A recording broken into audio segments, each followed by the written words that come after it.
성경을 연구하는 학문을 가리켜서 우리가 신학이라고 그렇게 이야기를 합니다.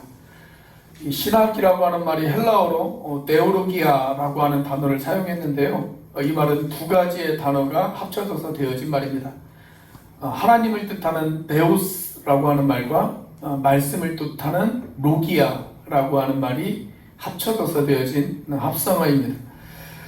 그런데 우리가 같은 하나님의 말씀을 연구하면서도 무엇을 더 중요하게 생각하느냐에 따라서 신학의 색깔이 달라지기도 합니다.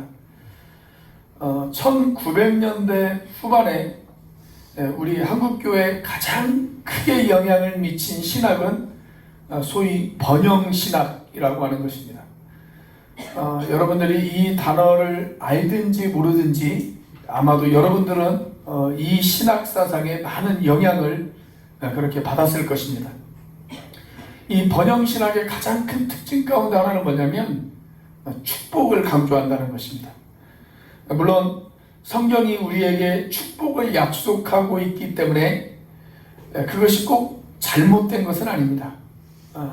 그런데 이 번영신학이 우리 한국의 토착신학인 기복신앙과 맞물리면서 성경을 매우 한쪽으로 편협하게 바라보기 시작했다는 것에 문제가 있습니다. 그래서 우리가 전도할 때 아마 이런 이야기들을 여러분들이 많이 들었을 것입니다. 예수 믿고 축복받으세요. 물론 여기에서 말하고 하는 축복이 내가 하나님의 자녀가 되어지고 그리고 구원받은 축복이라고 한다면 그것이 크게 틀린 이야기는 아니지만 건강과 물질과 세상적인 성공 그 축복만을 이야기한다면 이 말은 꼭 맞는 말이 아닙니다. 예수 믿고 사업이 잘 되고 건강도 회복하고 힘과 용기를 얻어서 아름답게 살아가는 사람들도 분명 우리들 주변에는 있습니다. 그러나 내가 예수를 믿고 신앙적으로 살다 보니까 오히려 손해를 보고 어려움을 당하는 사람들도 분명히 우리 주변에는 있기 때문에 그렇습니다. 내가 예수 믿고 바르게 한번 살아보겠다. 내가 예수 믿고 하나님의 자녀로서 올바르게 한번 살아보겠다. 그렇게 결심하다 보니까 오히려 직장에서 불이익을 당합니다.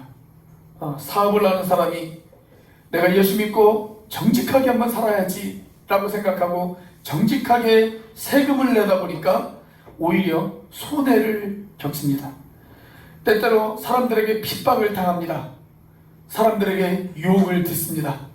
사람들에게 온갖 모욕을 당합니다. 심지어 지금도 예수 믿는다는 이유 때문에 순교를 당하는 그런 사람들도 분명히 이 지구상에는 있다는 것을 우리가 잘 알고 있습니다. 이처럼 예수 믿고 오히려 어려움을 겪는 경우가 있어요. 예수 믿고 손해보는 경우가 있어요. 오늘 본문에도 예수 믿고 예수님 말씀에 순종하다가 오히려 어려움을 당한 그런 스토리 하나가 우리에게 소개가 되어지고 있습니다. 자, 오늘 본문이 이렇게 시작이 되어집니다. 예수께서 즉시 제자들을 재촉하사. 자, 예수님이 오병이어의 기적을 행하시고 난 이후에 예수님은 즉시 제자들을 재촉하셨습니다. 자, 뭐라고 재촉하셨습니까? 배를 타고 갈릴리 바다 건너편으로 가라 라고 하는 것입니다. 건너편으로 가라. 자, 지금 몇 시간 전에 배를 타고 이 자리에 왔어요. 불과 그것이 하루 이틀 전이 아니에요. 몇 시간 전이에요. 몇 시간 전에 배를 타고 이곳에 왔습니다. 그리고 예수님께서 그곳에서 오병이어의 기적을 행하셨습니다. 그리고 이미 날이 어두워졌습니다. 그런데 예수님께서 다시 배를 타고 이동하라 이렇게 명령을 내리신 것입니다. 제자들은 오병이어의 기적을 목격하고 난 이후에 예수님이 범상치 않은 분이다라는 사실을 다시 한번 확인했습니다. 어쩌면 저분은 우리가 그렇게도 기다리던 메시아일 수 있다. 아마 이런 생각을 했을 것입니다. 그래서 예수님의 권위에 압도당해서 다시 배를 타고 이동하라고 하는 예수님의 명령에 순종할 수밖에 없었을 것입니다. 자, 그런데 배를 타고 건너가다가 제자들이 큰 어려움을 겪습니다. 48절입니다. 같이 한번 읽어보겠습니다. 시작. 바람이 거스름으로 제자들이 힘겹게 노젓는 것을 보시고 밤 사경쯤에 바다 위로 걸어서 그들에게 오사 지나가려고 하시네. 자, 제자들이 배를 타고 가는데 갑자기 바람이 불기 시작을 했습니다. 자, 여기 보면 바람이 거스름으로 그렇게 기록이 되어져 있죠. 이 거스름으로라고 하는 말은 지금 제자들이 배를 타고 진행하는 방향과 반대 방향으로 바람이 분다는 것을 의미합니다. 즉 역풍이죠. 역풍이 불고 있다는 것을 의미해요. 아무리 노를 저어도 배가 나가지 않습니다. 여전히 그 자리입니다. 여러분, 그러니 그날 밤 이 제자들이 얼마나 어려웠겠습니까? 날이 밝은 것도 아니에요. 칠흑 같은 어둠이었어요. 그 어둠에 배를 몰고 바다를 향해서 나아가고 있는데 배가 앞을 향해서 나아가지를 않아요. 여전히 제자리예요. 얼마나 어려웠겠어요. 저는 제자들의 이 어려움을 조금이나마 이해할 수가 있을 것 같습니다. 제가 한 10년 전에는 거의 매일 자전거를 한 2-3시간 정도 탔습니다. 그러다 보니까 그때는 제 몸이 이렇지 않았습니다. 지금 제가 운동 부족으로 살이 좀 많이 쪘는데, 심지어 저희 그 어떤 집사님은 저보고 살이 빠지면 안 된다고 그렇게 이야기를 하시는 분도 계시던데, 제 몸이 이렇지 않았거든요. 그때는 매일 한 2-3시간 정도 자전거를 탔어요. 좀 많이 탈 때는 여기 외도에서부터 시작해가지고요, 저희 중문 그 색달 해수욕장까지 제가 자전거를 왕복으로 탔습니다. 아마 키로수가 한 8-90km 정도 되어져요. 또 평화로를 타고 갔는데 새벽오름까지는 계속 오르막이잖아요. 또 중문 해수욕장까지는 계속 내리막이고 올 때는 또 반대 아닙니까? 근데 이렇게 자전거를 타다 보면 어떤 때는요, 바람이 제 등을 밀어줄 때가 있어요. 바람이 등 뒤에서 불어요. 그래서 제 등을 밀어줘요. 그럴 때는 자전거가 잘 나가요. 야, 오늘따라 왜 이 컨디션이 좋지? 그렇게 생각을 하고 내가 목표한 것보다 더 갈 때가 있어요. 그런데 갔으면 어떻게 해야 됩니까? 다시 되돌아와야 됩니다. 다시 되돌아와야 돼요. 근데 갈 때는 바람이 제 등 뒤에서 저를 밀어줬는데 올 때는 그 바람이 이제는 어떻게 해요? 제 앞에서 저를 자꾸 밀어내요. 저를 자꾸 밀어내요. 그러면요, 얼마나 힘든지 몰라요. 페달을 아무리 밟아도 자전거가 앞을 향해서 나가는 게 정말 힘들어요. 정말 힘들어요. 그러면 너무나도 힘들어서 막 자전거를 집어 던져버리고 싶어요. 그렇게 힘듭니다. 아마 오늘 본문의 제자들도 같은 상황에 처했을 것이다 라고 생각이 되어집니다. 큰 바람이 붑니다. 거센 파도가 일렁거리기 시작을 합니다. 그래서 아무리 힘겹게 노를 저어도 전혀 앞을 향해서 나아가지 않는 그런 큰 어려움 가운데 지금 제자들이 처해 있습니다. 그날 밤 제자들은 정말 목숨을 건 사투를 벌이고 있었습니다. 자, 이것이 예수님의 명령에 순종한 결과예요. 예수님의 명령에 순종했는데 오히려 앞을 향해서 나아가지는 못하고 그들 가운데 큰 어려움을 겪는 그런 일을 이 제자들이 겪었단 말이죠. 여러분, 우리가 예수 믿고 내가 신앙적으로 한번 살아보겠다라고 작정했음에도 불구하고 내가 예수님 믿고 그 말씀 앞에 순종하며 살기로 결단했음에도 불구하고 오히려 내 삶이 점점 더 어려워질 수가 있어요. 내 삶이 앞을 향해서 나아가는 것이 아니라 여전히 제자리에서 맴도는, 아니 오히려 자꾸 뒤를 향해서 후퇴하는 그런 일을 우리가 겪을 때가 있습니다. 이렇게 바다 한가운데서 폭풍을 만나 힘겹게 노를 젓는 상황 가운데 우리가 처했을 때 그때 우리는 무엇을 해야 될까요? 내가 예수님 말씀에 순종해서 바르게 살려고 노력했지만 내 상황은 점점 나아지지 않고 오히려 점점 더 어려워지기 시작했을 때, 말할 수 없는 저항과 고통이 우리 앞에 처했을 때, 여러분 그때 우리는 무엇을 기억해야 할까요?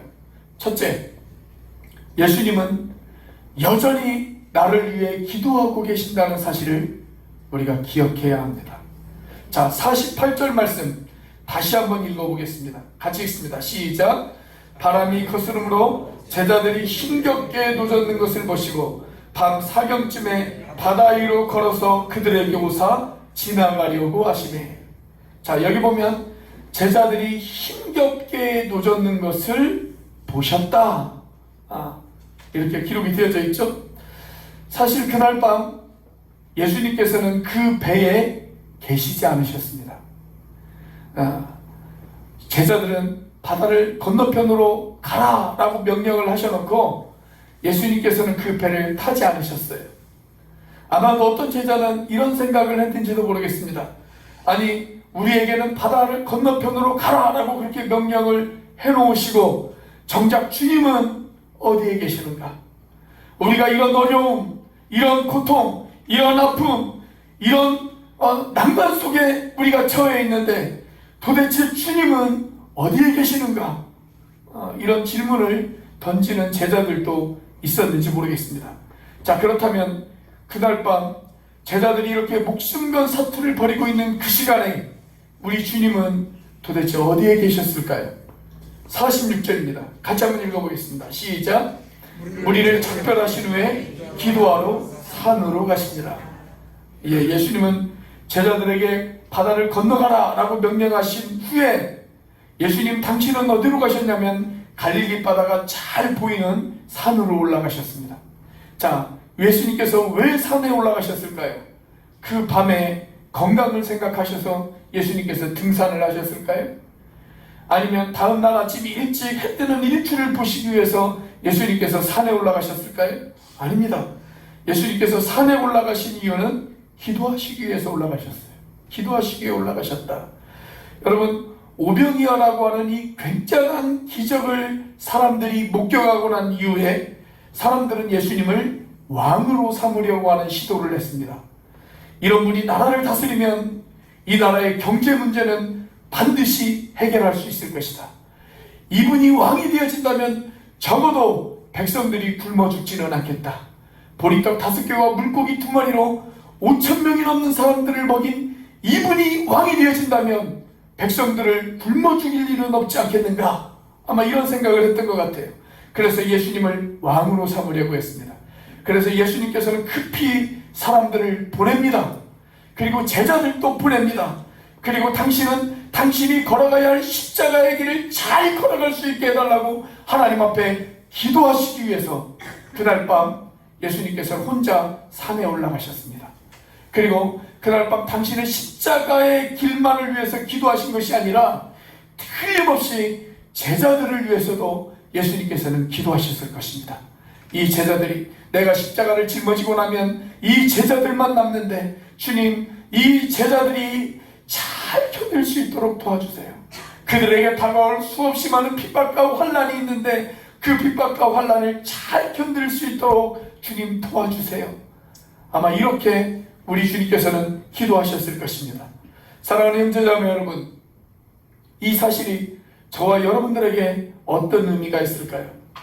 갑자기 내 삶 가운데 폭풍우가 찾아왔을 때, 그래서 풍랑이 일고 그 풍랑 속에서 우리가 허우적거리기 시작했을 때, 그때 여러분 우리가 이런 생각이 들 때가 있지 않습니까?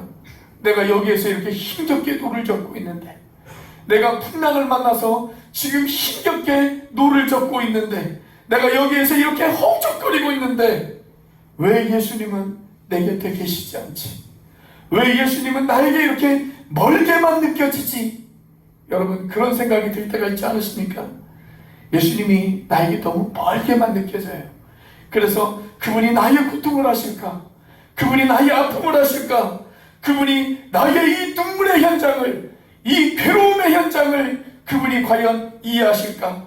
내가 이렇게 가슴 찢어지는 아픔을 겪고 있는데, 내가 이렇게 고독을 겪고 있고 괴로움을 겪고 있는데 그분이 과연 나의 이 아픔을 아실까? 그분은 왜 이렇게 멀게만 느껴질까? 여러분, 이런 생각이 들 때가 있지 않으십니까? 우리가 그런 상황 가운데 처했을 때 우리 주님은 도대체 어디에 계실까요? 성경은 우리 주님이 어디에 계신다고 말씀하고 있습니까? 나를 위해 십자가를 지신 그분, 장사한 지 사흘 만에 부활하신 그분, 부활하셨을 뿐만이 아니라 하늘로 승천하신 그분, 여러분, 그분이 지금 어디에 계신다고 말씀하고 계세요? 하나님 우편에 앉아 계신다, 그렇게 말씀하고 계십니다. 여러분, 하나님 우편에서 우리 주님이 뭘 하고 계실까요? 자, 로마서 8장 34절입니다. 같이 한번 읽어보겠습니다. 시작. 누가 정죄하리요? 죽으실 뿐 아니라 다시 살아나신 이는 그리스도 예수시니 그는 하나님 우편에 계신 자요 우리를 위하여 간구하시는 자시니라. 예수님이 하나님 우편에서 지금 무엇을 하신다고요? 우리를 위해서 간구하십니다. 저와 여러분들을 위해서 기도하고 계세요. 간구하고 계십니다. 내가 고통 가운데 있을 때, 내가 아픔 가운데 있을 때 주님의 손길이 나에게 너무나도 멀게만 느껴지는 그 시간에, 그래서 주님마저 나의 아픔과 나의 이 괴로움을 모른다고 느껴지는 그 시간에 여러분, 주님께서는 나를 위해서 기도하고 계십니다. 나를 안타까운 눈으로 바라보시면서 나를 위해서 기도하고 계시는 주님, 여러분, 그 주님을 믿으시기를 축원합니다. 자, 바울이 주님께서 나를 위해 기도하고 계시지, 주님께서 하나님 우편에 앉아 계셔서 지금도 나를 위해 기도하고 계시지, 이 사실을 묵상하다가 그 다음 절에 이런 고백을 했어요. 자, 8장 35절 말씀을 보면 바울이 이렇게 이야기를 합니다.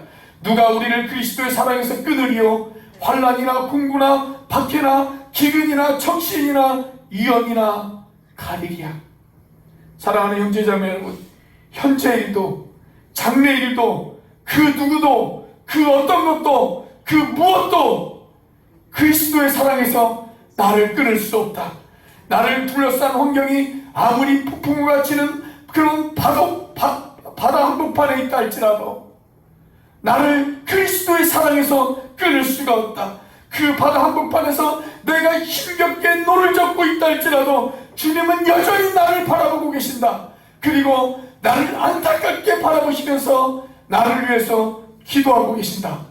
여러분, 이 사실을 믿으시기를 주님의 이름으로 축원합니다.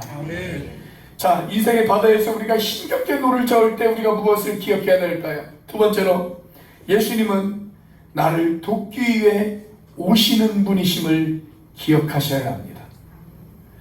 자, 제자들이 바다에서 힘겹게 노를 젓고 있을 때 주님은 산 위에서 기도하고 계셨어요. 그런데 우리 주님께서 계속 기도만 하셨을까요? 자, 48절입니다. 48절을 다시 한번 읽어보겠습니다. 시작. 바람이 거스름으로 제자들이 힘겹게 노젓는 것을 보시고 밤사게 바다에 걸어서 그들에게 오사 지나가려고 하시네. 자, 여기 보면 세 가지의 아주 중요한 동사들이 등장을 합니다. 첫째는 보셨어요. 그리고 걸으셨습니다. 마지막으로 오셨습니다. 예수님께서는 보셨고 보고만 계신 것이 아니고 걸어서 오셨다 라고 그렇게 기록이 되어져 있습니다. 자, 그런데 그렇게 정확한 도움이 필요한 그 시간에 예수님께서 오셨어요. 예수님이 오신 시간이 언제냐? 자, 그때가 언제라고 기록되어 있습니까? 밤 사경쯤이었다, 그렇게 기록되어 있죠. 밤 사경쯤이었다. 자, 이스라엘 사람들은 밤이 시작되어지는 시간, 하루가 시작되어지는 시간이 언제냐면 밤 6시입니다. 밤 6시. 우리로 말하면 오후 6시예요. 오후 6시. 오후 6시가 하루가 시작되어지는 시간입니다. 우리는 보통 하루의 시작이 아침이라고 생각을 하죠. 아침에 하루가 시작되어진다라고 생각을 하지만 이스라엘 사람들은 하루의 시작이 오후 6시부터 하루가 시작이 되어지는 거예요. 자, 그래서 그 창세기 1장을 보시면 그런 표현들이 등장하죠. 저녁이 되고 아침이 되니 이는 셋째 날이니라. 이런 표현들이 시작이 되어지잖아요. 이스라엘 사람들은 저녁부터가 하루의 시작이에요. 저녁부터가 하루의 시작. 자, 그런데 이 밤을 네 등분으로 나누었습니다. 오후 6시부터 9시까지는 제1경이에요. 그리고 9시부터 밤 12시까지가 제2경입니다. 밤 12시부터 3시까지가 3경이고요. 3시부터 새벽 6시까지가 4경입니다. 특별히 오늘 본문에 등장하는 이 4경쯤이라고 했을 때 아마도 새벽 3시 정도 무렵이었지 않았을까, 그런 생각이 됩니다. 그 시간은 어둠이 가장 깊어지는 시간입니다. 칠흑 같은 어둠, 한 치의 앞도 보이지 않는 그런 어둠의 절정의 시간. 제자들이 살기 위해서 발버둥 쳤지만 이제는 모든 것을 포기했을지도 모르는 그 시간, 주님의 간섭하심이 없이는 영영 모든 것들을 좌절할 수밖에 없는 그 시간, 바로 그 절묘한 타이밍에 예수님께서 제자들에게 나타나셨다라는 것입니다. 사랑하는 여러분, 때때로 내가 주님에게 도움을 요구하는 시간과 주님께서 나를 도와주시기 위해서 손 내미는 시간에는 차이가 있을 수가 있습니다. 우리는 주님, 지금 도와주세요 라고 그렇게 간절한 목소리로 주님에게 이야기를 하지만 주님은 아니야, 아직은 아니야, 조금만 더 기다려, 이렇게 이야기하실 때가 있다는 거예요. 이제 그 해수욕의 계절이 돌아왔죠. 아마 곧 해수욕장들이 개장을 시작을 할 텐데, 제가 작년인가 재작년인가요? 그 해수욕장에서 그 긴급 구조 활동을 하시는 분의 이야기를 제가 들은 적이 있습니다. 제가 이분의 이야기를 좀 유심히 들었어요. 왜냐하면 저 같은 사람이 물에 빠지면 저는 제 노력으로는 도저히 살아나올 수 있는 방법이 없는 사람입니다. 여기 계신 우리 박형근 형제님이 아주 수영을 잘 가르쳐 주시는 분이시거든요. 근데 유일하게 포기한 사람이 접니다. 그렇게 가르쳐 주시려고 노력을 했는데도 저는 물에 안 뜨더라고요. 여전히 물에 가라앉아요. 그래서 제가 그분의 이야기를 좀 유심히 들었어요. 그러다 이분이 물에 빠진 사람이 살려달라고 막 소리 지를 때, 그때는 오히려 그 사람에게 가까이 다가가지 않는다고 그래요. 왜냐하면 이때는 아직도 이 사람이 기력이 남아있거든요. 기력이 남아있을 때 가까이 다가가면 그 사람도 위험하고 구조하러 간 사람도 위험할 수 있다는 거예요. 그래서 힘이 남았을 때는 그 사람에게 가까이 다가가지 않는데요. 그럼 언제 다가가냐? 그 사람이 힘이 거의 다 빠졌을 무렵. 그래서 꼴깍꼴깍 물러먹어가는 소리가 들릴 때쯤, 그때쯤 다가간다는 거예요. 그때쯤 다가가서 그 사람을 구조해낸다는 겁니다. 여러분, 마찬가지로 우리는 하나님 앞에 지금 도와달라고 이야기합니다. 주님, 지금이에요. 지금 도와주세요. 그런데 주님은 종종 우리에게 기다려 라고 이야기하실 때가 있습니다. 기다려. 그래서 우리의 때와 주님의 때가 종종 차이가 있을 수가 있어요. 그러나 우리가 반드시 기억해야 할 것이 있습니다. 그것은 뭐냐면 주님은 반드시 오신다는 것입니다. 주님은 반드시 오신다. 우리를 도우시기 위해서 주님은 반드시 오시고 우리에게 반드시 손을 내미시는 분이시다 라는 사실을 우리가 기억해야 합니다. 코리텐 룸이라고 하는 할머니에 관한 이야기를 제가 몇 번 여러분들에게 드린 적이 있죠. 이 할머니가 쓴 책을 보면 유대인들을 학살했던 라벤스부르크 수용소에 관한 이야기를 이 할머니가 책 가운데에서 이야기를 하고 있습니다. 이 수용소에 랍비 한 사람이 수용되어지고 있었다고 그래요. 그런데 이 랍비는 그 수용소에 갇힌 사람들, 자기 민족을, 유대인들을 바라보면서 주로 이런 설교를 했다고 합니다. 여러분, 포기하지 마십시오. 포기하지 마십시오. 하나님은 반드시 우리를 도우실 것입니다. 만나는 사람들마다 이렇게 권면하고 이런 설교를 했어요. 그러면서 기도하고 찬양했어요. 그가 기도하고 찬양할 때마다 사람들이 같이 나와서 하나님을 예배했습니다. 이분이 주로 불렀던 찬양 가운데 이분이 주로 불렀던, 즐겨 불렀던 찬양이 있었는데 그 찬양의 가사가 이런 내용이었다고 그래요. 밤은 지나가리, 밤은 지나가리, 새벽은 밝아오리, 메시아는 오시리, 곧 오시리. 이런 찬양이었다고 그래요. 처음에는 사람들이 그를 존경하고 그를 따랐기 때문에 그가 전하는 메시지에 용기를 얻었습니다. 그리고 그 찬양을 같이 부르기 시작을 했습니다. 그런데 시간이 흐를수록 사람들이 지치기 시작을 했어요. 여전히 그들은 수용소에 있고, 그리고 가스실로 들어간 사람들은 다시 돌아오지 못했습니다. 그런 일들을 자꾸 반복하다 보니까 이제 사람들은 마음의 소망이 오히려 분노로 바뀌기 시작을 했어요. 그래서 마침내 이 랍비를 거절하고, 그리고 심지어는 이 랍비를 저주하는 사람들도 있었습니다. 우리가 이 고통과 이 아픔을 당하는데 당신이 이야기하는 그 하나님은 도대체 어디에 계신단 말입니까? 이렇게 이야기하면서 랍비를 거절하기 시작을 했어요. 그리고 사람들은 이 랍비를 늙은 영감이라고 그렇게 부르기 시작을 했습니다. 그리고 이제는 더 이상 예배의 자리로 나오지도 않았어요. 그러나 그럼에도 불구하고 이 랍비는 계속 혼자서 찬양을 해요. 하나님을 찬양해요. 밤은 지나가리, 밤은 지나가리, 새벽은 밝아오리, 메시아는 오시리, 곧 오시리. 이렇게 하나님을 찬양하기 시작합니다. 자, 그러던 어느 날 그들이 도저히 희망이 없다라고 생각하는 그 순간 2차 세계대전이 종료되어졌습니다.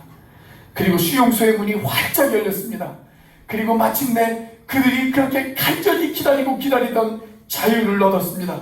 그렇게 자유를 얻은 그 순간 이 유대인들은 자신들이 늙은 영감이라고 조롱했던 그 랍비를 끌어안고 모처럼 그들이 하나님을 찬양하기 시작을 했습니다. 다시 이 찬양을 불렀습니다. 밤은 지나가리, 밤은 지나가리, 새벽은 밝아오리, 메시아는 오시리, 곧 오시리. 그 찬양을 부르기 시작했습니다. 여러분, 우리가 고통의 자리에 있을 때, 우리가 슬퍼 눈물을 흘리고 있을 때, 여러분, 주님은 그 자리에 오실 것입니다. 저와 여러분들을 돕기 위해서 그분은 반드시 오실 것입니다.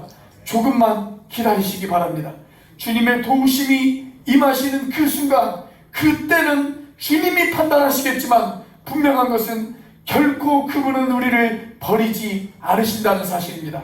내가 너희를 고아와 같이 버려두지 아니하리라. 주님의 그 약속의 말씀을 믿으시는 저와 여러분들이 되시기를 주의 이름으로 축복합니다. 우리가 아까 불렀던 그 찬양처럼 곧 주님이 행하신 그 일을 우리가 보게 되어질 것입니다. 믿음만이 살아계신 능력을 보게 할 것입니다. 그 주님을 믿으시는 저와 여러분들이 되시기를 주의 이름으로 축복합니다. 여러분, 우리가 인생의 바다에서 힘겹게 노를 젓고 있을 때 우리가 무엇을 기억해야 될까요? 세 번째로, 예수님은 나의 삶에 개입하시는 분이시라는 사실을 기억하셔야 합니다. 자, 예수님이 제자들 곁에 오셨습니다. 그런데 그게 끝이 아니었어요. 제자들 곁에 오신 것으로 끝나는 것이 아니고 그분이 제자들 곁에 오셔서 제자들에게 말씀하셨습니다. 그리고 주님께서 말씀하시는 순간 모든 상황은 한순간에 역전되어진 줄로 믿으시기를 바랍니다. 여러분, 주님께서 저와 여러분들의 삶 가운데 오시고 저와 여러분들의 삶 가운데 개입하셔서 말씀하시는 순간 저와 여러분들의 삶도 역전되어질 것을 믿으시기를 바랍니다. 자, 50절 말씀입니다. 같이 한번 읽어보겠습니다. 시작. 그들이 다 예수를 보고 놀라미라. 이에 예수께서 곧 그들에게 말씀하여 이르시되 안심하라, 내니 두려워하지 말라 하시고. 자, 제자들에게 다가오셨어요. 그리고 예수님께서 말씀하셨습니다. 자, 뭐라고 말씀하셨습니까? 얘들아, 안심해. 무서워하지 마. 두려워하지 마. 이렇게 말씀하셨어요. 자, 그러면서 매우 중요한 단어 하나를 예수님께서 사용하셨습니다. 뭐라고 사용하셨냐면 내니, 이렇게 말씀하셨어요. 내니. 나야. 나. 이 표현이죠. 나야. 그런데 여러분, 이 표현은 아주 독특한 표현이에요. 이 표현은 유대인들이 창조주 하나님을 향해서만 사용하는 표현입니다. 창조주 하나님을 향해서만 사용하는 표현이에요. 여러분 출애굽기에 보시면 모세가 호렙산에서 하나님에게 소명을 받죠. 그때 모세는 자신이 할 수 없다고 이야기합니다. 하나님, 저 할 수 없어요. 저는 못해요. 제가 어떻게 그 일을 합니까? 주님, 하나님, 저는 말도 잘 못하고요. 사람들을 설득할 자신도 없어요. 사람들이 네가 믿는 하나님이 어떤 분이시냐라고 이야기하면 저는 그 하나님에 대해서 어떻게 소개해야 될지 그 내용도 잘 몰라요. 이렇게 이야기를 해요. 자, 그때 하나님께서 자기 자신을 소개하면서 모세에게 뭐라고 이야기를 하냐면 이렇게 이야기를 하십니다. 나는 나야. 나는 나야. 나는 스스로 있는 자야. 나는 스스로 있는 자야. 나는 스스로 있어서 존재하는 자야. 그런 이야기를 하시죠. 영어를 써서 좀 죄송하지만 뭐라고 이야기하냐면 I am that I am. 그렇게 이야기합니다. I am that I am. 나는 나야. 나는 있어서 있는 존재야. 누군가에 의해서 만들어진 존재가 아니고 누군가에 의해서 태어난 존재가 아니고 나는 스스로 존재하는 자야. 그런 표현을 사용하세요. 그런데 그 똑같은 표현을 예수님께서 사용하십니다. 여러분 요한복음에 보시면 예수님께서 당신 자신을 소개할 때마다 그 똑같은 표현을 사용하실 때가 아주 많아요. 예수님께서 뭐라고 이야기하셨냐면 나는 길이요 진리요 생명이다. 거기서 말하는 나는이라고 하는 표현이 출애굽기에 나오는 그 표현과 똑같은 표현이에요. 나는 선한 목자이다. 나는 포도나무다. 나는 양의 문이다. 그 표현이 출애굽기에 나오는 그 표현과 똑같습니다. 오늘 본문에 등장하는 이 표현도 마찬가지예요. 나는 나야. 나야. 나. 내니. 이 표현이 바로 그 표현입니다. 여러분 그것은 무슨 말씀을 의미합니까? 우리 주님이 하나님이십니다. 그분이 하나님이세요. 여러분 그분이 창조주이십니다. 세상을 다스리시고 만물을 통치하시는 그분이 바로 우리 주님이십니다. 여러분 그분이 저와 여러분들에게 이렇게 말씀하십니다. 나야 안심해. 무서워하지 마. 두려워하지 마. 세상을 창조하고 그 모든 세상을 다스리고 그 모든 세상을 통치하는 바로 그가 나야. 내가 여기 있어. 두려워하지 마. 내가 너희와 함께 할 거야. 지금 그 말씀이에요. 여러분 내가 괴롭고 힘들 때 나를 이해해 주는 사람이 없다고 생각되어질 때 여러분 그때 우리 주님이 다가오십니다. 그리고 말씀하세요. 나야. 무서워하지 마. 두려워하지 마. 여러분 우리가 세상 살 때 내가 정말 힘들고 어려운데 나를 이해해 주는 친구가 한 사람이 있어요. 그런데 그 친구가 나에게 다가오더니 나에게 이렇게 이야기를 해요. 여보게 걱정하지 마. 내가 있잖아. 그러면 여러분 그 말 한마디가 우리에게 얼마나 큰 위로와 얼마나 큰 힘이 되어집니까? 여러분 삶이 괴롭고 고통스러울 때 사랑하는 나의 남편이, 사랑하는 나의 아내가, 나의 부모님이, 나의 자녀들이 나를 위로하면서 이렇게 이야기를 합니다. 여보 걱정하지 마. 내가 있잖아. 우리 함께 이겨보자. 여러분 사람의 이런 말도 위로와 격려가 되어줄 수 있다면 하물며 전능하신 하나님, 만유를 창조하신 하나님, 그리고 그 모든 만물을 통치하시고 다스리고 계시는 하나님, 그분이 나에게 다가오셔서 이렇게 말씀하십니다. 나야 안심해. 무서워하지 마. 두려워하지 마. 내가 너와 함께 할게.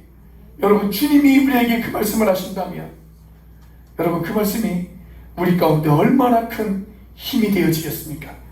여러분 주님의 이 말씀이 우리에게 임한다면 모든 상황은 바뀌게 되어질 것입니다. 실제로 어떻게 바뀌었습니까? 51절입니다. 같이 한번 읽어보겠습니다. 시작. 배에 올라 그들에게 가시니 바람이 그치는지라 제자들이 마음에 심히 놀라니. 여러분 바람이 그쳤습니다. 이런 장면을 한번 생각해 보세요. 지금 여러분들의 인생, 내 인생, 내 인생은 작은 돛담배와 같아요. 지금 풍랑이 있는 그 바다 한복판에서 큰 파도에 휩쓸려 있는 내 인생이라고 하는 작은 배를 한번 상상해 보세요. 아무리 돌을 저어도 앞을 향해서 나아가지 않습니다. 여전히 제자리입니다. 밤은 깊었습니다.